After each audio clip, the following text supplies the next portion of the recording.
But if you're like me, you want to know all about the low maintenance options, and I know you know why. So Frankie Flowers is here with the scoop on easy care plants. I've never seen a segment more for me. Frankie, something that's really trendy right now is plant trials. So what exactly is a plant trial? What are they trying out for? Are they on the relay team? What are they doing? It's kind of that whole idea. It's pretty much a trial. It's almost like a tryout. And so behind us here, this is a plant trial that happened in Simcoe, Ontario just last summer. Okay. You're looking at some of the new varieties, and this is where you go and see how plants perform as they're just planted out on their own. Yeah. Do they have long garden interest? Do they flower for a long period of time? Do you need to deadhead them? Insect, disease tolerant. You know, how are they performing out in the elements? And that's what's really key, because I'm expecting right now that people are going to be doing other things and probably traveling and going to the cottage and all these different places. Yeah. So the garden right now that they planted maybe will be left alone. So we got to find those plants out there that are going to take care of themselves. Yes. Yeah. Oh, I love that. Can you try some out for me? I need it to not need water or sun. Okay, so these are some ones that I did try out. And this is the entrance of one of my previous homes. It's beautiful. That's right here. Oh, it's and gorgeous. you can see here that we have some beautiful little planters that are here. They're actually big planters. Yeah. But right there is a Diplodonia. Diplodonia is a fantastic plant that's easy to take care of, full sun as well. But I really want to draw attention too to the size of the container. Yeah. When you're doing plants that you're going to be leaving alone for a period of time, you want to go to a larger container size, because they're not going to. Yeah, I would think bigger would be harder to maintain. Bigger, more soil mass, not going to dry out as fast. Okay. So if you had a whole bunch of little pots and you're going to be going away, well, they're going to dry out so fast. The other tip too is if you're going away for a weekend and you have a bunch of containers, group them all together, water them, and they won't dry out as fast. Because do they like feed off of each other? The evaporation won't happen as fast because they'll have humidity that's set around them, and they'll do better. So group them together, put them all together, water them, and then you can go away for a period of time. They're like humans. We do better together, Frankie. We do better We do better together. We do. Okay, what is the perfect summer plant for a cottage, since we're talking about cottages and going away? Well, here's a really good one that's right behind us here. So this planter. She's pretty. Yeah, this is my mom's house. Oh, your mom's got a good gardener. You know, she's pretty good too. She knows people. She knows a couple.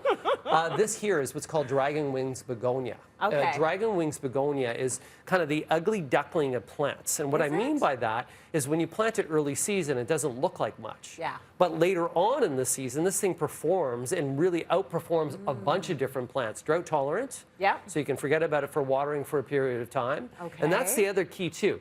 Depending upon, like, some people will plant a beautiful spring garden. Let's say if you have a beautiful spring garden at your cottage, but you don't go to your cottage in the spring. What's the point? What's the point? Yeah. So you want to make sure that you're planting those plants out there for you to enjoy them. Yes. So they're really key. And the thing about dragon wings begonia will also do well in a little bit of part shade as well. Oh, nice. This is also some different hydrangeas. I really want to speak about hydrangeas. But I love hydrangeas. I do too. Beautiful. There's so many different varieties right now. Yeah. So this variety here is called Quickfire. Okay. And so Quickfire, this is a standard. So actually they've grafted on top to be a tree form. The Quickfire hydrangea that's right here, you can see right there how it's almost like a pinky tone. Yeah. What's so cool about this one? So it starts off with white. Right? So it's a white bloom that then transitions over to pink and then finishes off as red. Well, she's a show-off. Quickfire. Right? Quickfire. The girl is on fire. I would get along with her. Easy to care for. Yes. Really, not a lot of thinking with pruning as well. This one here always blooms on new wood. So it's really going to give you a long garden season interest. If you're looking, who do we have here? This guy here. Like, if you're looking for a plant that's going to outperform all others in terms of an annual, that's self-cleaning. You know what I mean by self-cleaning? No, but I like the sound of this. I want my oven and my fridge to do that. Me too, man. I want my whole house to be self-cleaning. I want my bathroom to do that. I want my kids to be self-cleaning. I want my dog to do that. Me too. Yeah, Let's just keep going. Yeah, we can continue. But this here is what's called purple wave petunias. Yeah. And the wave petunias are great because they're long blooming. Of course, as an annual, you have to plant them every year. But the benefit of these guys is you don't have to deadhead. They're Okay. self-cleaning. So you're not going over there and going, oh, there's a dead flower, oh, there's a dead flower, oh, there's a dead flower, oh, Right. there's a dead flower, oh, there's a dead flower. Yeah. They are great as a ground cover, and what's also beneficial as a ground cover is they grow so thick that weeds really don't grow through them. Oh my So gosh. cutting down on your weeding, they'll also cascade over, so they're great in containers as well. Okay. What's that called? That there is called the wave petunia. It's been around for a long It's time. beautiful. It's a fantastic plant. Yeah. Easy, really easy. Sun-loving.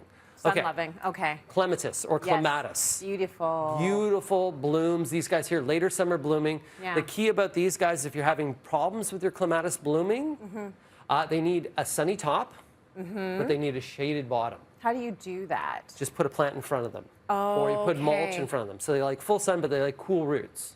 Okay. Kind of like us, right? Yes, totally. We want the sunshine, but we want our roots to be nice Nice and cool. chilly and That's cool. overall. And then this is another fantastic plant that's out there. This is called Mystic Spire's Salvia. Yeah. What makes this so good, a lot of people don't know this, is that when you go to pick plants, if you're thinking about attracting hummingbirds or butterflies, Yes. that's something that's really nice. You want something that's easy to care for, a long bloom period. Yeah. But blue is one of the best colors to attract pollinators. Everybody likes blue. Yeah. Yeah, it seems to be that color.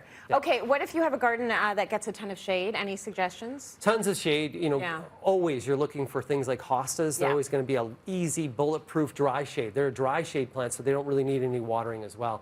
And then if you're wanting a punch of colors, Begonia, Fibrous Begonias are always good too.